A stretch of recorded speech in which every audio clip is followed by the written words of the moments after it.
Қайырлы күн достар, каналыма қош келдіңіздер. Өткенде үйренген шоколадты бисквиттен осындай торт жасайық. Ең алдымен рецептке көз жүгіртіп өтейік.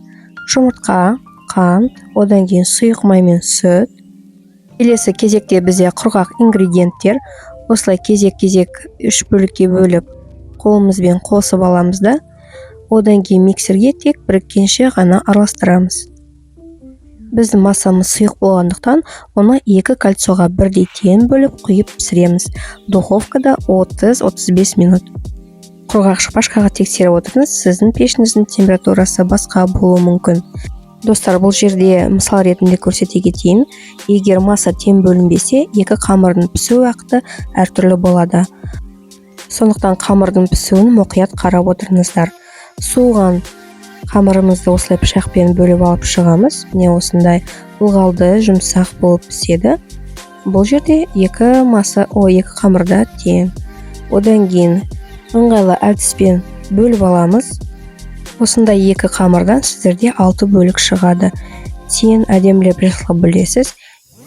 Егер қамырыңызда езілмей қалған құрғақ ұнтақтары болса, қолмен алып тастасаңыздар болады. Міне осындай әдемі бисквит шығады. Бүгін бізде шоко чиз кремі, чиз сияқты жасалады.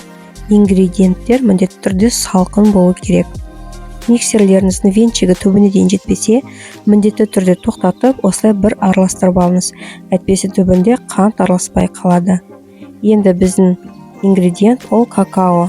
Чизға какаоны қосып, шоко чиз кремін жасап аламыз. Енді біраз араластырып қойылатамыз. Тым көп араластырудың қажеті жоқ. Ал енді тортымызды жинай бастайық. Бізде бисквит, пропитка, крем. Кремді өз талғамдарыңызға қарай көп немесе аз қосасыз. Кезек-кезекпен осылай бүкіл тортты жинап шығамыз.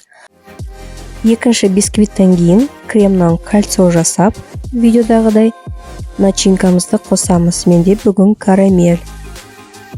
Міне осылай кольцо арқылы жасап қойсаңыз, начинкаңыз ағып кетпейді.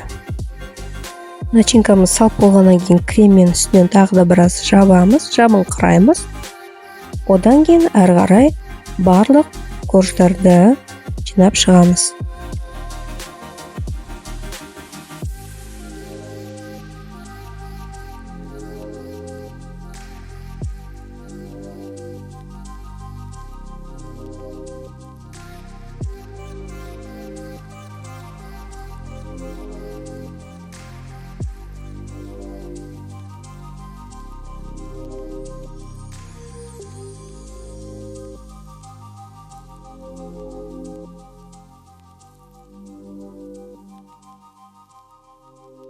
Барлық коржды жинап болғаннан кейін артық кремді алып, тимей қалған жерге жағып, мықтылап тұрып, астында пленкаға орап, жан-жағын сүртіп, тоңазытқышқа қоямыз.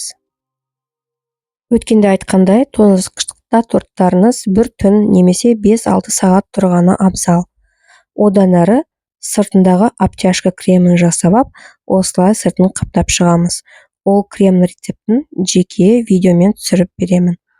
Міне осылай біз тегістедік те, оформлениясын осылай ғып әдемілеп жасадық. Достар, бүгінгі видео пайдалы болды деп ойлаймын. Осындай дәмді торт жасап, өз қалауларыңыз бойынша оформлениясын жасап, туғандарыңызды қуанта беріңіздер. Ұнап жатса достарыңызбен бөлісіп, лайк басып, сақтап отырыңыздар. Келесі кездескенше достар.